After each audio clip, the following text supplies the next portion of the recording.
Okay so finally share बाजार में एक जबरदस्त बाउंस बैक वाला हफ्ता दिखाई दिया। काफी टाइम बाद नए साल की शुरुआत हुई तो बाजार भी न्यू ईयर के मूड में दिखाई दिए। ऑल्दो थोड़ी सी मुनाफा वसूली भी हुई तो काफी कुछ है रिकैप करने को। आइए जानते हैं मार्केट रैप में बाजार का हाल।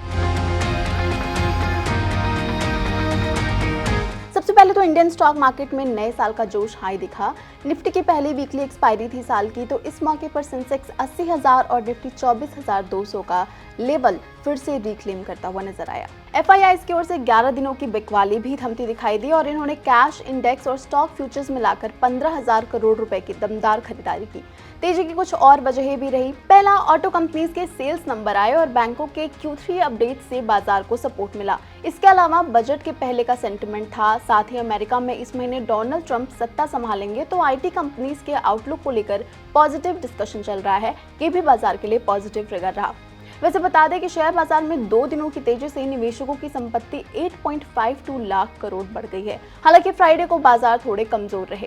अब अगर ग्लोबल मार्केट्स की बात करें तो थोड़ा मिक्स्ड माहौल था, मिक्स्ड सेंटिमेंट्स थे।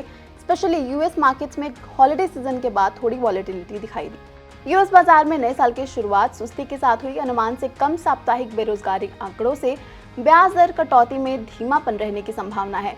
अब अगर कमोडिटी बाजार की बात करें तो यहाँ भी बड़ी तेजी रही। डॉलर इंडेक्स 2 सालों में पहली बार 109 के पार किया है। ये नवंबर 2022 के बाद हाईएस्ट लेवल पर है।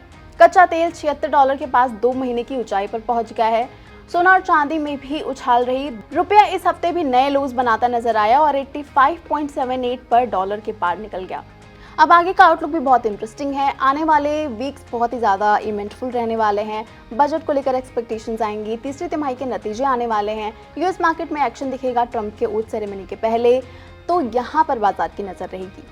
अगले हफ्ते से लिस्टेड कंपनीज अपने Q3 रिजल्ट्स जारी करेंगी। बिजनेस अपडेट्स को देखते हुए ये अनुमान लगाया जा रहा है कि तीसरी तिमाही के नतीजे बेहतर होंगे। इसके अलावा बजट के पहले वाला महीना है तो लगातार खबरें रहेंगी। बजट से जुड़े एक्सपेक्टेशंस, एस्टिमेशंस होंगे तो बाजार का सेंटिमेंट पॉजिटिव रह सकता है। इसके अलावा यूएस मार्केट में ट्रंप के सत्ता संभालने को लेकर तेज एक्शन दिख सकता है। एफआईआई पूरी तरह से वापस लौटते हैं या नहीं, ये भी देखना होगा। ये मोमेंटम बाइंग है या वैल्यूएशन में करेक्शन आने के बाद हम फिर से एक सस्टेनेबल बाइंग देखेंगे, ये आने वाले हफ्ते बताएंगे। Apart from this, dollar index में एक्शन है तो इसका असर कमोडिटीज और करेंसी पर क्या होता है, इस पर भी मार्केट वॉच रहेगा। तो आने वाले हफ्ते बहुत ही इंटरेस्टिंग रहने वाले हैं। बजट और Q3 रिजल्ट्स को लेकर एक्साइटमेंट भी रहेगी। तो सारे अपडेट मिलेंगे आपको यहाँ। बाकी दूसरी खबरों के लिए देखते रहें जी बिजनेस।